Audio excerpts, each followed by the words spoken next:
Why is it that whenever Spanish soccer is mentioned, we immediately think of diminutive, slender, yet incredibly gifted players? Think of Xavi, Iniesta, Silva, Mata, Pedri, or Lamine Yamal, though Yamal also has Moroccan roots.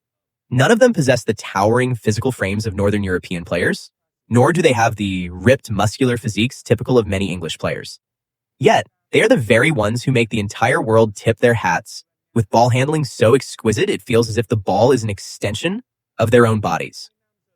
Is every Spaniard really as short as the image projected by their national team? And does Spain, as a country, harbor a deep love for art, dexterity, and flamboyance? And how does that influence their soccer? This is going to be an incredibly fascinating story. First, we need to clear up a common misconception about Spain.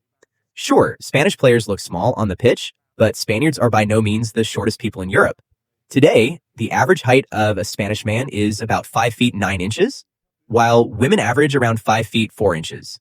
It is true that Spain is shorter than the Netherlands, Denmark, Sweden, and several other nations, falling about 2.5 to 3 inches shorter than their Northern European and Scandinavian counterparts.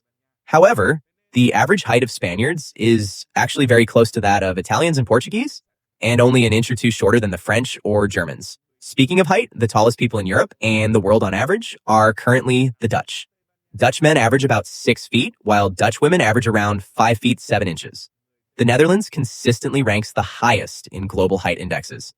As for the shortest groups in Europe, there isn't a single nation that always sits at the very bottom.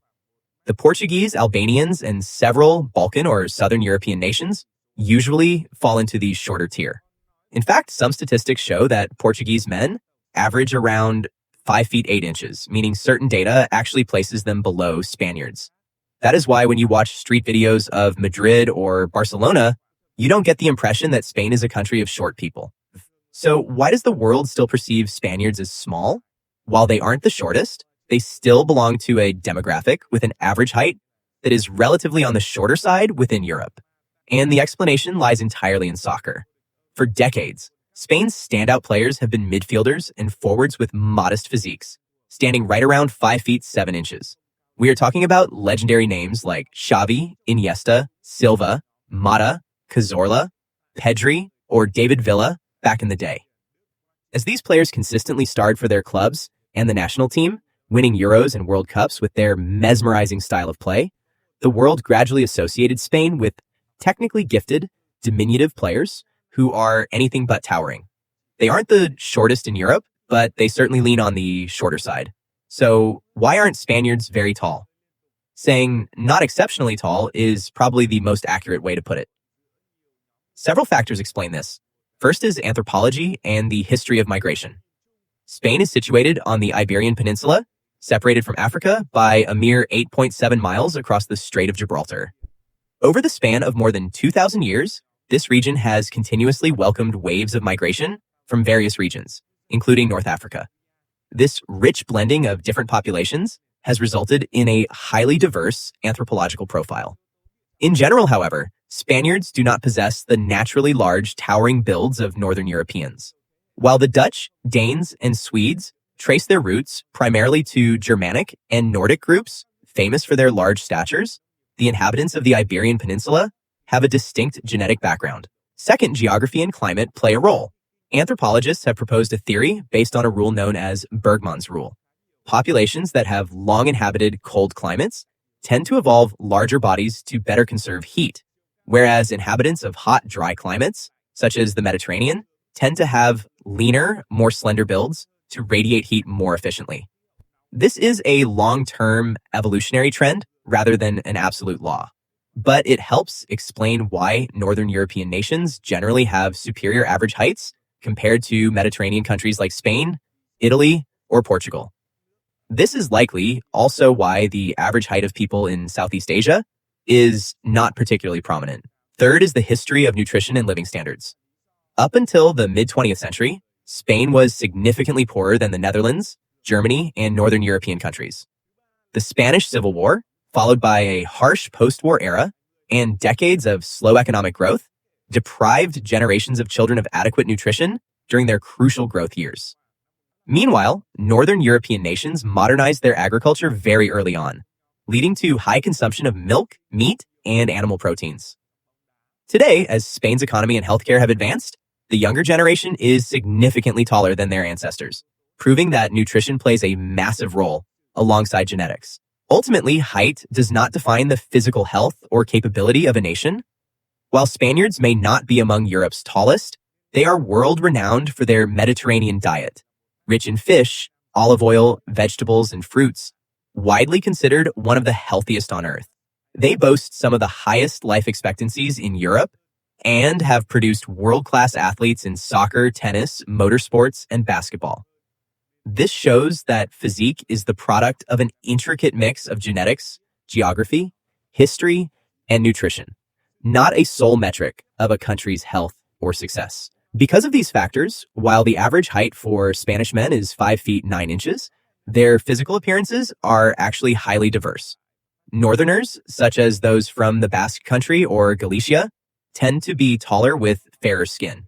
Meanwhile, Southerners in Andalusia, influenced heavily by Mediterranean and North African climates, often have more slender builds. If you follow soccer, you'll know exactly which clubs belong to which regions. While this regional mix doesn't directly breed technical players, it fosters an open, fluid society rich in regional identity. This diversity provides the foundation for different soccer styles to coexist and thrive. Historically, there's an intriguing pattern. Countries lacking a physical advantage often find ways to win with their minds. This is precisely what happened to Spain over the decades. They realized that if they kept trying to play English or German-style soccer, relying on sheer physicality, size, crosses, and headers, victory would be incredibly hard to achieve. Their opponents were taller, stronger, better in the air, and fiercer in physical duels. So, what was the solution? Simple. Don't let them have the ball. If the ball is always at your feet, no matter how physically imposing the opponent is, they will spend the game chasing you. Out of this mindset, the philosophy of possession-based play gradually took root and flourished in Spanish soccer, starting in the late 20th century. In Spain, soccer is far more than just a weekend pastime. It is woven into schools, cafes, plazas, and daily conversations. A toddler can debate who has a better pass or a sharper shot. A senior citizen in their 70s or 80s can sit for hours dissecting tactics. When soccer becomes a shared social language, children absorb the tactical thinking of the game from an early age. They don't just learn how to kick a ball, they learn how to scan the field, coordinate, and make split-second decisions. This is why so many Spanish players possess such incredible soccer IQ. They often know where to pass the ball before it even reaches their feet. This dexterity, however, is clearly not just an innate gift. Here's the most crucial point. There is no scientific evidence proving Spaniards are naturally more skillful than Germans, Englishmen, or the Dutch. What makes the difference is the environment. Naturally, a Spaniard isn't born more skillful than anyone else, but a child raised navigating tight streets, playing futsal daily, trained in a system that prioritizes technical mastery, and living in a culture that worships possession will have a far higher probability of becoming an exceptionally skilled player. In other words, the artistry of Spanish soccer is the culmination of thousands of hours of practice, shaped by geography, history, culture, and a training philosophy refined over generations. Now let's look at some fascinating facts about the poetic and artistic nature of Spaniards, qualities that transcend soccer and define almost every aspect of Spanish life. First, Spain is the birthplace of the modern guitar. If we had to choose the world's most influential instrument, the guitar would undoubtedly top the list, spanning pop, rock, jazz, country, and classical music. Nearly every country has guitarists. What is truly fascinating is that the modern 6-string guitar we are all familiar with today was perfected right here in Spain. In the 19th century, luthier Antonio de Torres redesigned the body, neck, and soundbox, creating the definitive guitar model that became the global standard. This means that whenever an artist performs with an acoustic guitar on stage, they are using an instrument deeply stamped with Spanish DNA. Few nations can boast that a global musical icon originated entirely from their own soil. Second, flamenco is where Spaniards transform raw emotion into art. If there is one art form that encapsulates the Spanish soul, it is undoubtedly flamenco. This is far more than just a dance. It is an intense blend of singing, guitar playing, hand clapping, and rapid rhythmic heel tapping. Performers pour their entire souls into every movement, at times fierce, at times profoundly solemn, and at times exploding like a tempest. Flamenco was born in Andalusia, southern Spain, which served as a melting pot for Arab, Jewish, and European cultures over centuries.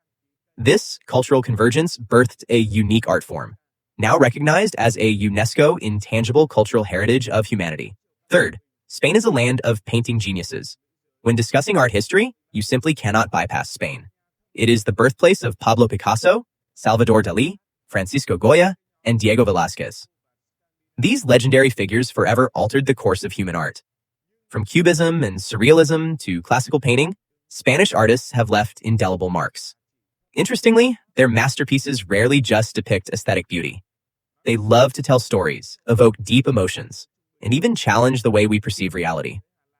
Perhaps this is why Spaniards have always been viewed as highly imaginative and inherently artistic. And fourth, Spanish architecture is a living work of art. In many places, a building only needs to be sturdy and functional. In Spain, however, many structures are crafted like colossal walk-in sculptures. Just look at Antoni Gaudi's architectural wonders in Barcelona. You'll notice there are virtually no right angles. Every line curves gracefully like ocean waves, tree trunks, or organic living creatures. This is because Gaudi believed that nature is the ultimate architect, and he seamlessly wove natural, fluid curves into his structures. As a result, Barcelona stands today as one of the most architecturally unique cities in the world, drawing tens of millions of tourists annually. What impresses you most about Spain? There is no denying that Spaniards have an innate artistic flair running through their veins. If you enjoyed this journey, please subscribe to the channel so you don't miss our latest videos exploring different countries and cultures. Thank you so much for tuning in and supporting 8 p.m. Official. Traveling to new lands, discovering new things? Feel free to leave your thoughts and feedback in the comments. See you in the next video.